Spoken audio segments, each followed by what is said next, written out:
চিনস না, আর তুই আর ফুপুরেও চিনস না। আর ফুপু তো হেবি ডেঞ্জারাস। আর ফুপুর নাম হচ্ছে ফুলজান।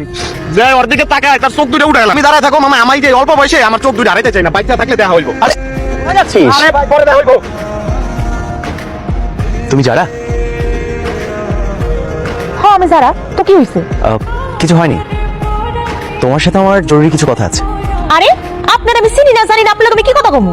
ও রাইট, আমার পরিচয় তো তোমাকে দেওয়া হয়নি। বাই দ্য ওয়ে, আমি আবির।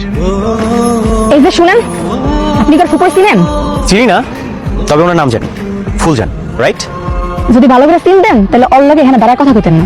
যদি নিজের জানটা বাঁচাইতে চান তাহলে এখান থেকে যান। বন্ধু ওই ঠিকই কইছিস, চল যাই। কেউ যদি দেয়ালে তো চোখই উঠে এবার চোখ যদি না থাকে বাইসা থেকে লাভ আছে। ওরা তুই চুপ থাক না, এত কথা কেন বলতেছিস? কি নাম তোমার? মুন্নি। মুন্নি। মুন্নি, জন্ম মৃত্যু সবকিছু ওই উপরওয়ালা নির্ধারণ করেন। আমি মৃত্যুতে ভয় পাই না, মরণের ডাক যখন চলে আসবে এমনিতেই আমাকে চলে যেতে হবে।